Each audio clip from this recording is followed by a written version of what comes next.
Hey, how's it going, guys? Jack and Matt here with the Toasty Bros, and today we're going to be doing a $250 gaming PC. We haven't done used parts in a while, and this one is definitely going to be all used parts. So before we get into that, let's hear a word from today's sponsor. Today's video is brought to you by Crunchyroll. Crunchyroll is the world's largest resource to gain access to anime with more than 45 million registered users. It's honestly a great place if you're an anime fan or somebody who wants to dive into it for the first time. Speaking of anime, I love going to Crunchyroll to watch all my favorite shows. They have the classics like Dragon Ball and even Naruto, but they also have newer releases that get simulcasted an hour after they air in Japan. And those are shows like Haikyuu and My Hero Academia. If you're interested in watching any of these great shows, go to crunchyroll.com/toastybros for a 14-day free trial of their premium service. We appreciate all that useful information, but you can go ahead and... So if you guys are ready to access some high quality anime readily available on any device today with a 14-day free trial, be sure to use crunchyroll.com/toastybros to get that free 14-day trial of Crunchyroll Premium. And thanks again to Crunchyroll for sponsoring today's video. Alright guys, so the main reason we're making this $250 PC is, well, kind of want to challenge ourselves a little bit. We've been making a lot of all new parts builds recently, and we wanted to dive into the used market again and see exactly what you can make for sub $300. Because if you want the best price performance, if you've been subscribed for a long time, you'd have known that we've made a lot of used parts PCs that do really well, but we wanted to revisit this and see what we can do in 2020. So as we stated before, this is going to be mostly used parts with the exception of a couple new parts, but other than that though, I mean, most of everything's used. So if you're not comfortable with that, if you check out our channel, on the top right corner or wherever it may be, you can check out a lot of new builds that we do twice weekly. So let's check out each individual part and talk about how it makes up this $250 gaming PC. So here we have the i5-3470. This is a 3rd gen i5. It's a quad-core processor, and we have this little fan to slap on top of it just like that. So these are around 20 bucks on eBay, and you can get these fans for 5 to 10 as well, or you could actually get a custom cooler if you really wanted to, but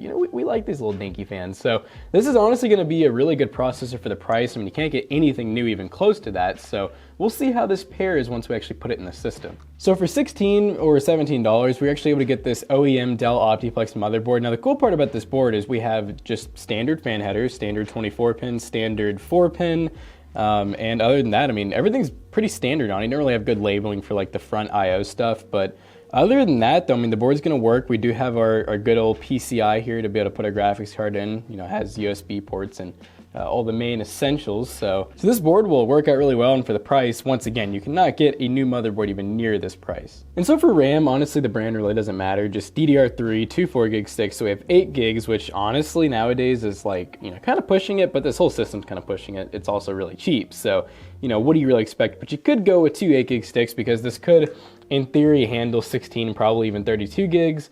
So yeah, I mean, this stuff's like stupid cheap on eBay, so we just recommend just finding some OEM RAM like this. Now for the graphics card, you could have gone a couple of ways with this, but we decided to go for the RX 570. Now you can get 570s like this that were basically used in like mining rigs for around $70 to $80. Now if you want to step up to like 300 bucks, you could go with a 580, but at that point you'd be starting to get some bottlenecking with this i5. So we figured the 570 would be a good balance to keep this right at the $250 sweet spot, while also delivering some 1080p medium high setting gameplay in a majority of titles that you want to play nowadays. As for storage, we have this, new SSD. We got a couple of things new because, it just makes sense to buy new. But this is a 240 gig SSD that will be good enough to put Windows on, install a couple of games, and eventually you can expand into a hard drive, or if you want to spend more up front, you can always get a bigger SSD that will do the job and be, more storage for you for your games. Especially if you're playing Modern Warfare, that game is huge. Now for the power supply, we have our, Thermaltake Smart 430 watt. This is just a go-to unit that we've used a million times on the channel. It's really affordable on Amazon Prime shipping.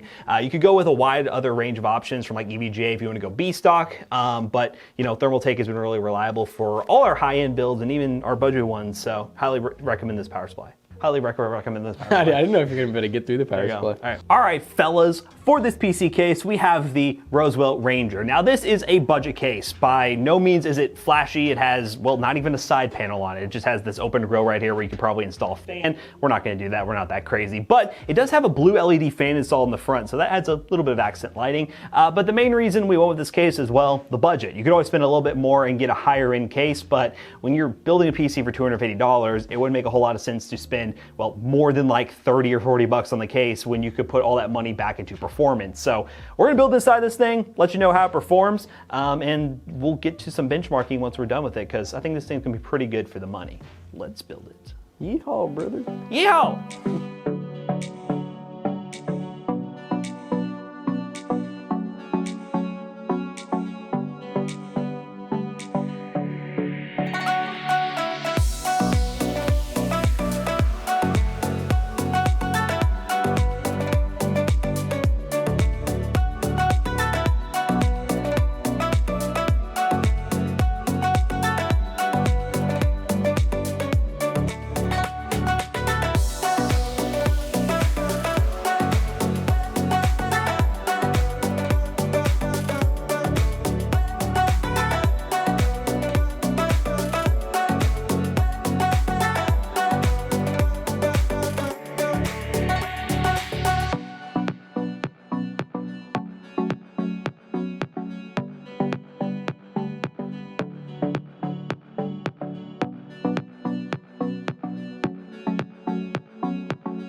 All right, guys, now that we have this PC all put together, we're going to start benchmarking some games real quick. Now, first up, we're going to be testing Fortnite. Now, we've been told that there's going to be a big update coming to Fortnite, so take some of these benchmark numbers with a grain of salt, because it could be a little bit lower after this new physics update comes. But we are running on pro settings, epic view distance, everything else on low, and running on DirectX 11 because that has been the most stable. We're going to go ahead and dive into a Team Rumble and see what kind of performance we can get.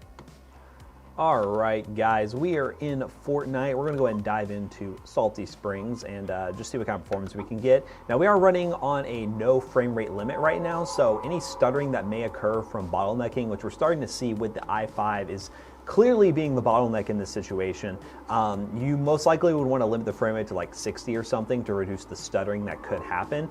Again, it's a $250 PC. Don't expect to be playing high refresh rate, 1080p with the setup or anything. So 60 FPS would be a great target for you to be able to play Fortnite. But we'll probably test that in just a moment. But as we land in here, we're actually seeing the system balance out a little bit. It does seem to be still heavily relying on the bottleneck of the i5. The RX 570 is definitely a good card. It can definitely handle a better CPU if you did throw something else at it. You could go with like a i7 if you wanted to and get better performance, but we'll see how it settles out as we run around the map. Right now, it's still doing pretty well, actually really smooth now that we landed.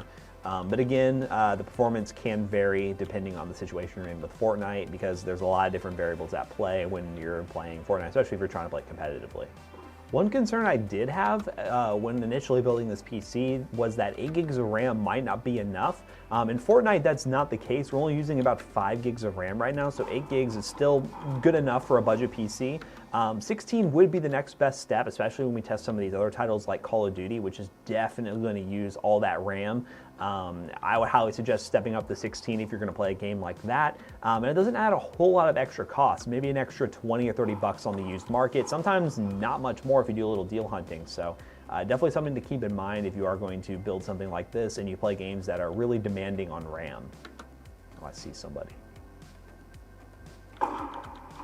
Ooh, long snipe.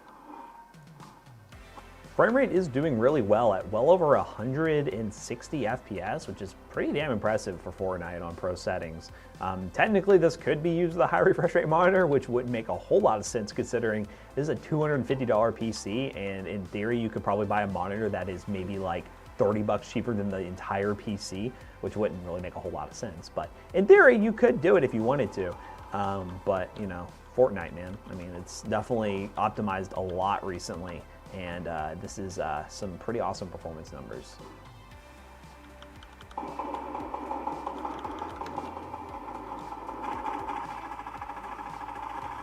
Definitely not the right gun, but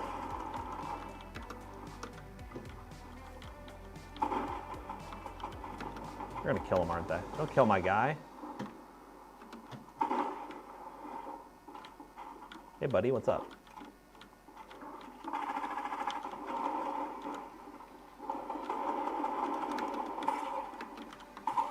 Oh, hello. Oh, no. Oh, no, that was rough. That was absolutely rough. But hey, Fortnite is definitely more than playable on pro settings. You can lock it to 60 to get a pretty much locked 60 FPS experience if you're running on a 1080p 60Hz monitor, which we'll most likely do with our full setup with this PC coming very soon. But hey, I mean, there's definitely a CPU bottleneck, but it's definitely not too bad to where you can't play this game. So let's dive to another game real quick. All right, guys, the next game we're going to be testing is Overwatch. We're going to be running this on medium settings, 1080p, just to kind of get the best case scenario for a setup like this. I don't expect this to have any problems running at all with an RX 570 and an i5. It's a pretty easy game to run, but it's a little bit more demanding than something like a CSGO, which you may also play on this, but should have no problem running as well. As we wait to get into a game, we will, just sit here and hopefully we'll get there soon. All right, guys, we are in Overwatch, and well, we're at well over 100 plus FPS. Not to be surprised at all. We are playing a team deathmatch mode, so this isn't like the normal game mode where it gets pretty intense close quarters, so keep that in mind. And also, I do not play this game, so if I am playing absolutely garbage, don't judge. But, oh god, let's see if we can kill somebody. Oh, come on, I ran out of ammo last minute, nice. But yeah, I mean, this is an esports title that you can definitely play on this PC. A lot of people might want to get into games like Overwatch, and this could be a good PC to, well, get you up and running. Without really having to spend much money at all. Used hardware, of course, is definitely a risk. So if you are buying used hardware, definitely be sure to check out the sellers you're buying stuff from. If you're using eBay, Craigslist, things like that, keep that in mind. But I mean, we've bought a lot of builds like this before, especially with the OEM motherboards, and majority of the time they work out perfectly fine for our use case. So highly suggest considering this build if you're on a really tight budget. Now let's run around and see if we can get a couple more kills. All right, there you go. That's Overwatch. Definitely more than playable, no problem running this at well over 100 plus FPS. And yeah, you could probably crank up the settings too if you wanted to. So let's go ahead and test one more esports title real quick. All right, ladies and gentlemen, the last game we're going to be testing is Rainbow Six Siege on the built-in benchmark on high settings. Again, this PC is mainly designed for esports titles, so we're going to put it in the situation where it can, well, play esports titles. Don't expect this to be great for super high-end AAA titles. You can probably play it on the lower settings, 1080p, but that i5 is probably going to bottleneck you a little bit. So diving into Rainbow Six Siege on high settings, well over 150 plus FPS. So it's pretty safe to say that this PC is a great option if you really like to play these esports games like CSGO, Rainbow Six Siege, Fortnite, Rocket League, or there's a lot of different games around that genre that you can definitely play, League of Legends, all those other games. You'd have no problems running it on this PC. Again, you probably could run higher in games on like low settings, 1080p, but you might have to lower a lot of the details to really make that happen. But even this situation, we could probably run this on max settings and get well over 100 FPS, which again, you're probably gonna be pairing this with like a 1080p 60 hertz, 75 hertz monitor. So you probably could just run this at 60 FPS locked and have no problems whatsoever. So as this benchmark wraps up, we'll get the final numbers here. And we are looking at an average of 162 FPS, a minimum of 73, and a max of 263, which is by all means way more than playable. So how about we go ahead and put this PC back on the desk and wrap this video up real quick. Alright guys, so we just tested out some basic games that a lot of you guys would probably like to use this PC for, and honestly 100 plus FPS and really everything we threw at it, and there's still room for improvements, which Matt will tell you about. So you could upgrade this thing with an i7 3770, which would cost you a little bit more than 20 bucks, probably more like $50 or $60. So if you're going with something like this and you get your hands on a cheap OEM board, it would definitely work with that and give you better performance. But again, this is a used PC that doesn't have a ton of upgradability. If you want to upgrade, you could probably go Ryzen and get a better upgrade path, but for 250 bucks, this is very hard to beat. And obviously you could also upgrade the RAM to 8 gigs, you know, nowadays is cutting it. We just wanted to make it as cheap as possible. We'd recommend like 12 or 16. And then obviously you could go with the better graphics card, but I'd recommend upgrading the processor first. Like, you'd probably need that i7 to do anything better than a 570, and really the best I'd recommend would be a 1063 gig or a 584 gig. I wouldn't go any higher than that, because at that point you're just gonna see major bottlenecks even with that i7. So that's the main performance upgrades you could do. And then aesthetic wise, you could put this in any case you want. I mean, the motherboard's not pretty, so you could put it in a case that has this clear side panel, but other than that, though, it's really not going to be beautiful. You could add a little bit of RGB to it, you know, for an extra 50 to 100 bucks, and honestly, you could be pretty happy with this build for a little bit. So overall, very impressed with this build. If you want to buy anything for this PC build, links in the description down below. They will be affiliate links to eBay, Amazon, and wherever else we end up putting links to. So hopefully you do use those links down below to support the channel if you're interested in building this PC. So as always, we hope you guys enjoyed today's video. Don't forget to like, comment, and subscribe, and we'll see you guys in the next one. Goodbye. Peace out. Now it's time to do another video. My name is Stop the Recording. We're gonna keep going. This is live action.